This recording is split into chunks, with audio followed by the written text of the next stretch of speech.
innovation together with David Doggette of 2HB and Chris Koomey of Thorben Consulting.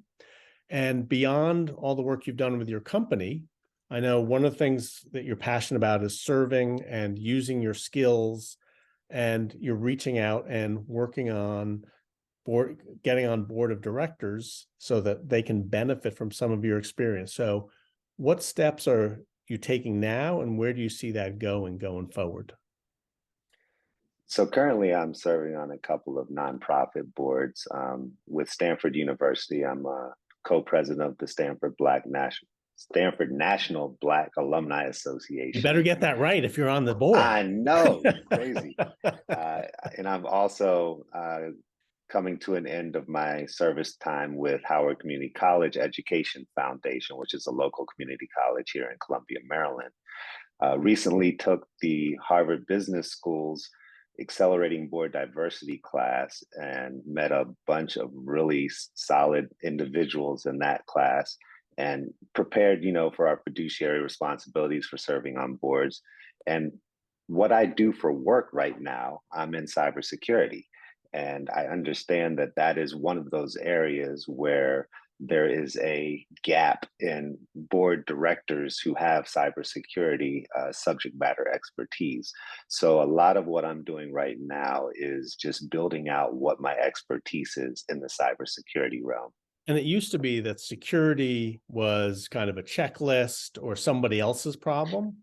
But now, as companies make data their most valuable asset with the cloud, then all of a sudden, if data is your most valuable asset, then that makes cybersecurity your most valuable function. Yeah, and technology has shrunk the size of the world, and technology has also made it such that small companies, small countries, small individuals can do large damage simply by having a connection to the internet. And so a lot of companies will not invest in their cybersecurity until it's too late, technically speaking. It's like you said, it's someone else's problem until it's your problem. The bottom line is any company is subject to data theft. And the more valuable your data is, the more you need to have a plan in place to protect it. Yeah, and if you're a large company, you've gotten to that scale by using technology, right? There's like Walmart, they sell stuff, but the reason why they got big was because of their supply chain, and they know where everything is in their stores and things like that. Every big company uses technology, and so they have to embrace it. So some of the problem, basic stuff, ransomware, that's kind of elementary school problem, right?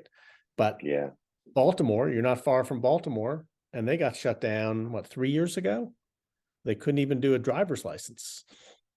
it's crazy. And the thing about it is there's lots of companies out there that have tools and free stuff. They give you information. There's a whole organization on cybersecurity information that they release these CVEs, which are your common vulnerabilities and exposures, that tell you, okay, we have learned that this tool, say it's a Google or a Microsoft or whatever tool that you may be using, has this vulnerability, and this is what you need to do to patch that. Well, if people aren't pulling those notifications down and paying attention to them, then you've got your random high school person that can go out and break into your data simply because you effectively kept your password as PASSWORD, right? Yeah, and it's all the opportunities out there for companies that do transactions. My son was in college, and the first day of finals week, someone ransomwared the system that had all the study materials, all the exams, so they had to just cancel finals week. So yeah, that's crazy. It's like that's their core business, and they weren't ready for it. And there are proven architectures, there's proven solutions, but if you don't think it's a problem, if you don't understand that, then you're going to be subject to this basic stuff, like not updating They using out-of-date software, unpatched software. And it used to be able to get away with it when things weren't interconnected. Now that everything's interconnected, someone's problem on the edge becomes everybody's problem. Yeah, and you just have to assume that your wildest imagination of what could go wrong with data, it's possible. Well, and not You only is it know, possible, it's happened. And like most yeah, of the big breaches, Target, Equifax, whatever, name your favorite breach, they were all yeah, detected by the protections, and then a human overrode them. yeah. The SolarWinds breach, with the Russians coming through into multiple U.S. agencies via a product that just wasn't patched well. They're major things, and they cost billions of dollars after the fact.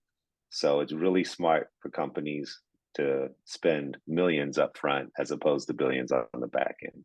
Yeah, and we had the FAA had to ground flights because of a corrupted file.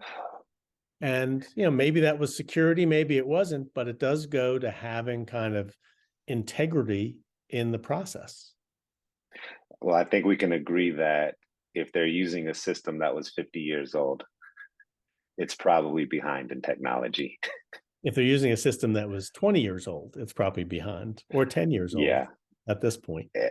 It made me think twice about flying, because I was like, wait, their whole system is based off of something that predates computers, and they haven't updated it once. And that's where we got started, right? The punch cards and then the Yeah. green screen, and that's what they're running. Don't drop your deck of cards. It'll be a long night. All right. So as a board member, Yes. how's what David Doggette's approach going to be as far as helping companies as you're going to be helping them manage their future, taking care of their data, and really they're making their core business resilient? So I'm a teacher at heart. I've always come up with the notion of wanting to share knowledge, pass it on, and pass it on in a way that is easily understandable. So my goal and objective of being a board member is to be able to share knowledge, to identify things, to ask the hard questions, but not necessarily to do the work yourself. Because as a board member, it's not your company, but it's a company that you are looking out for. Sometimes you do have to roll your sleeves up and get a little dirty, and I'm more than happy to do that as well. But delegation and just asking the right questions, being inquisitive, I think that's what's important. Yeah, and also knowing all the things that can go wrong, Yes. because as you were kind of intimating before, you can have a wild imagination and things can still go beyond that. Yep. And Absolutely. that's where the been there, done that, helping federal government secure itself.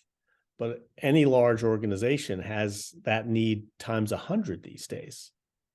And that's also why it's important to have diversity on boards. If you look across your major boards at your major corporations, diversity usually comes in the form of they added a white woman to the board, maybe two. There might be one African American male on the board that was added recent past. But when you have diverse backgrounds, then you have a more complete picture of questions asked, of rocks unturned and looked under, as opposed to groupthink. And diversity is experience. I mean, from folk, when I look at a board of these big companies, people are 60, 70 plus years old. Yep. Well, they grew up in the green screen days and they may never have even used a computer. And so I think that's for us, like, the Gen Xers kind of Right. following, we grew up through that massive change from no computing, from electric typewriters to the personal computer, to the internet, to social Yeah. media, to basically the AI world that we're all in, whether we know it or not. And Don't so forget the pliers on the TV box we had to aluminum turn the foil. channels. So we use pliers in our kitchen right now for our fan and our light. So we're not that far Yeah. removed, but Okay. yeah, the aluminum foil and the little brother as the remote control. I was the youngest brother, so. So was I. But it goes, the diversity of experience of people that have been through this change is so valuable to be able to bridge the gap between the 90s, the early 2000s, and the 2030s, which are just around the corner. That's where I think the people are missing out by relying on people that have been around in a board for 20, 30 years. Well, things have changed a little bit in the last 20 years. And the reason why I bring it up is because there are certain things that if you and I are sitting on a board together, you're going to question that I won't think anything of, and vice versa. You know, even with our Harvard Business School class, one of our case studies was on the opioid crisis. And no one on the board questioned the amount of illegal subscriptions or prescriptions, prescriptions that were filled in West Virginia. And and the first thing I thought of was, well, who is it? Who are the people that are dying in the largest numbers? If it's people that look like me, then I'm going to say something very quickly. Whereas if it's not people that look like the board members, it might just go unchecked. Yeah, it's just a number on a piece of paper, as opposed to that genuine human connection that we've talked about. To me, it might be my cousin. Yeah. You just never know. And again, we've been blessed by growing up in a time of great change. And that's where innovation happens, is on that wave of change. So David Doggette, thanks so much for mastering innovation together with us today. Thank you. Thank you for mastering innovation together today with Thorben Consulting. This is Chris Koomey. We'd love to hear from you. If you enjoy the show, if you have any comments, questions, or just want to learn more about what we do. Thanks for joining us.